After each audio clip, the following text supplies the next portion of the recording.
ఇవన్నీ కూడా కేవలం ఈ 55 నెలల కాలంలోనే జరుగుతూ ఉన్నాయి.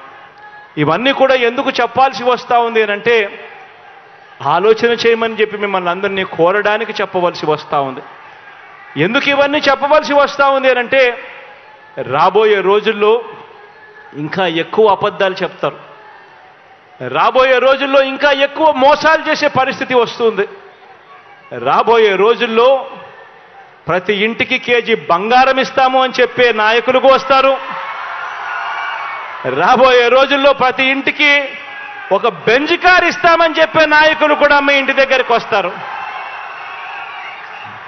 రాబోయే రోజుల్లో కుట్రలు ఎక్కువ జరుగుతాయి, కుతంత్రాలు ఎక్కువ జరుగుతాయి, కుటుంబాలను అడ్డగోలుగా చీల్చే కార్యక్రమాలు కూడా జరుగుతాయి. రాబోయే రోజుల్లో పొత్తులు ఎక్కువగా పెట్టుకుంటారు, కుటుంబాలను చీలుస్తారు, రాజకీయాలు చేస్తారు, అబద్ధాలు చెప్తారు, మోసాలు చేస్తారు. ఇవన్నీ కూడా జరుగుతాయి. అప్రమత్తంగా ఉండమని చెప్పి మిమ్మల్ని అందరినీ కోరుతా ఉన్నా. ఇవాళ మీ బిడ్డకు వాళ్ళ మాదిరిగా కుట్రలు చేయడం చేత కాదు, మీ బిడ్డకు వాళ్ళ మాదిరిగా అబద్ధాలు ఆడడం చేత కాదు, మీ బిడ్డకు వాళ్ళ మాదిరిగా రాజకీయాలు చేయడం చేత కాదు. మీ బిడ్డకు తెలిసిన రాజకీయం ఒక్కటే, మంచి చేయడం, పేదవాడికి అండగా నిలబడడం. మీ బిడ్డ నమ్ముకున్నది కూడా ఒక్కరినే, పైన దేవుని నమ్ముకున్నాడు, కింద ఉన్న మిమ్మల్ని మాత్రమే నమ్ముకున్నాడు తప్ప మధ్యలో మీ బిడ్డ దళారులను ఎవరిని కూడా నమ్ముకోలేదు. మీ బిడ్డకు ఒక ఈనాడు తోడుగా ఉండకపోవచ్చు, మీ బిడ్డకు ఒక ఆంధ్రజ్యోతి అండగా ఉండకపోవచ్చు, మీ బిడ్డకు ఒక TV5 అండగా ఉండకపోవచ్చు, ఒక దత్తపుత్రుడు మీ బిడ్డకు తోడుగా నిలబడకపోవచ్చు. కానీ మీ అందరితో కూడా కోరేది ఒకటే, మీ బిడ్డ నమ్ముకున్నది పొత్తులను కాదు, ఎత్తులను కాదు, జిత్తులను కాదు, కుయుక్తులను కాదు, కుట్రలను కాదు. మీ బిడ్డ నమ్ముకున్నది పైన దేవుడిని, కింద ఉన్న మిమ్మల్ని తప్ప మధ్యలో ఇంకెవ్వరిని నమ్ముకోలేదు మీ బిడ్డ అని చెప్పి కూడా మరొక్కసారి ఈ సందర్భంగా తెలియచేస్తూ వైఎస్ఆర్ తెలంగాణ పార్టీని కాంగ్రెస్ పార్టీలో విలీనం చేస్తున్నందుకు రాజశేఖర్ రెడ్డి బిడ్డగా నేను సంతోషిస్తున్నా. ఎందుకంటే ఈ రోజు నుంచి వైఎస్ఆర్ తెలంగాణ పార్టీ కాంగ్రెస్ పార్టీలో భాగమై, కాంగ్రెస్ పార్టీ ఉన్నంత వరకు వైఎస్ఆర్ తెలంగాణ పార్టీ కూడా కాంగ్రెస్ పార్టీలో భాగమై ఉంటుంది. కాబట్టి వైఎస్ఆర్ తెలంగాణ పార్టీ నాయకులు, వైఎస్ఆర్ తెలంగాణ పార్టీ కార్యకర్తలు నాతో పాటు ఈరోజు చాలా సంతోషంగా ఇండియన్ నేషనల్ కాంగ్రెస్ పార్టీలో విలీనం కావడం జరుగుతుంది. రాజశేఖర్ రెడ్డి గారు బ్రతికున్నంత కాలం నమ్మకంగా కాంగ్రెస్ పార్టీకి సేవ చేయడమే కాకుండా రాజశేఖర్ రెడ్డి గారు చనిపోయే నాటికి కూడా కాంగ్రెస్ పార్టీకి సేవ చేస్తూనే చనిపోయారు. ఈరోజు రాజశేఖర్ రెడ్డి బిడ్డ కాంగ్రెస్ పార్టీలో చేరుతుంది అంటే రాజశేఖర్ రెడ్డి గారికి చాలా సంతోషం, చాలా గర్వం కలిగించే విషయమని నేను నమ్ముతున్నా. ఎందుకంటే ఈరోజు మన దేశంలోనే అతిపెద్ద సెక్యులర్ పార్టీ కాంగ్రెస్ పార్టీ. కాబట్టి కాంగ్రెస్ పార్టీ మన స్వాతంత్రం వచ్చినప్పటి నుంచి పునాదులు వేయడం దగ్గర నుంచి ఈ దేశాన్ని కట్టడం దగ్గర వరకు కాంగ్రెస్ పార్టీ హస్తం ఉంది.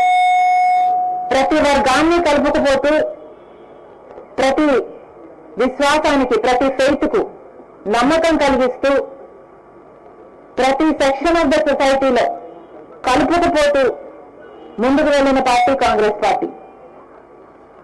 కాంగ్రెస్ పార్టీ ముందు కూడా రాహుల్ గాంధీ గారి నాయకత్వంలో, ఖార్గే గారి నాయకత్వంలో ప్రజలందరికీ మేలు చేస్తుందని సంపూర్ణంగా విశ్వసిస్తూ, రాజశేఖర రెడ్డి గారి కళ, ఏ కళ అయితే రాజశేఖర రెడ్డి గారు రాహుల్ గాంధీని ప్రధానమంత్రిని చేయాలి అని మనస్ఫూర్తిగా కోరారో అది నెరవేర్చడానికి రాజశేఖర రెడ్డి గారి బిడ్డ మనస్ఫూర్తిగా పనిచేస్తుంది. కాంగ్రెస్ పార్టీ రాజశేఖర రెడ్డి బిడ్డ మీద నమ్మకం ఉంచి తెలంగాణలో వైఎస్ఆర్ తెలంగాణ పార్టీ గౌరవించి ఈరోజు రాజశేఖర రెడ్డి బిడ్డను కాంగ్రెస్ పార్టీలోకి ఆహ్వానించడం జరిగింది. ఆ ఆహ్వానాన్ని మేము మనస్ఫూర్తిగా స్వీకరిస్తూ కాంగ్రెస్ పార్టీలో ఈరోజు విలీనమవుతున్నాం. ఈ రోజు నుంచి కాంగ్రెస్ పార్టీ ఏ బాధ్యత మా మీద ఉంచినా ఆ బాధ్యతను విశ్వాసంతో సంపూర్ణంగా నెరవేర్స్తామని నాతో పాటు వైఎస్ఆర్ తెలంగాణ పార్టీ నాయకులందరూ కూడా మనస్ఫూర్తిగా మాటిస్తున్నాం. Thank you. ఇప్పుడు మొత్తం దాని రిషి కొండను గోడుగుండు కొట్టేసి 500 కోట్ల రూపాయలు ఖర్చు పెట్టి ముఖ్యమంత్రి గారు భవనం కట్టుకున్నారు. కానీ సర్పంచ్ మాత్రం ఏమీ చేయడానికి వీల్లేదు. నేను వెళ్ళిపోతానంటే నువ్వెక్కడికి వెళ్తావు, నీకెక్కడ అధికారం ఉంది, నువ్వు పోవడానికి వీలు లేదని చాలా స్పష్టంగా కోర్టులు చెప్పాయి. ఈరోజు సుప్రీంకోర్టులో వస్తే కూడా నువ్వేదో పారిపోతానంటున్నా, మీకేం సంబంధం లేదు, ఏప్రిల్ తర్వాత చూస్తామని పోస్ట్ చేశారు. ఏప్రిల్లో ఈయన మాజీ ముఖ్యమంత్రి ఎక్కడికి పోతాడో తెలియదు, అమరావతి ఇక్కడే ఉంటుంది. అంటే మీరు గుర్తుపెట్టుకోవాలి, ఒక వ్యక్తి యొక్క చర్యల వల్ల ఆంధ్ర రాష్ట్రం ఎంత నష్టపోయింది.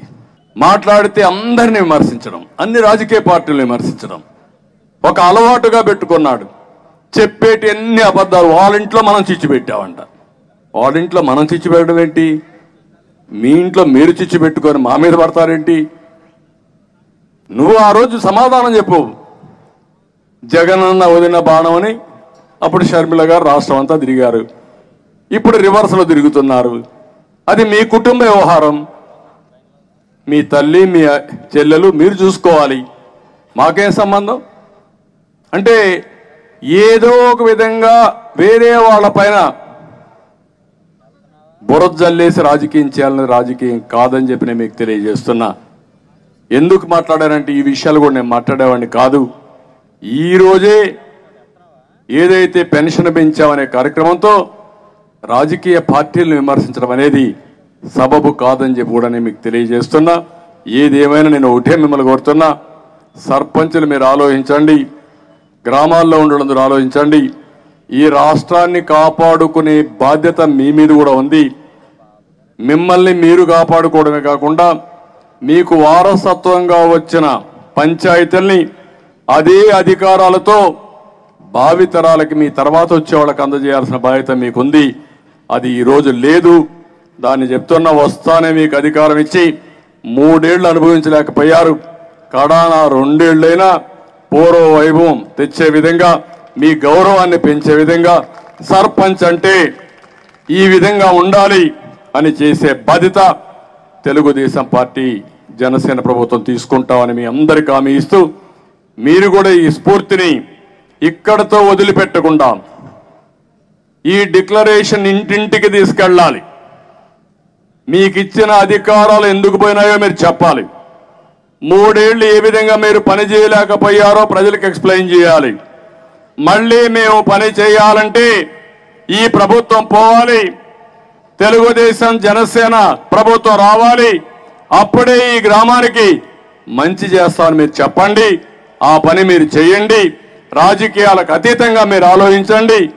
మిమ్మల్ని బలోపేతం చేసే బాధ్యత, ఈ డిక్లరేషన్ అమలు చేసే బాధ్యత మేము తీసుకుంటామని మరొక్కసారి మీ అందరికీ హామీ ఇస్తూ అందరి దగ్గర సెలవు తీసుకుంటున్నా.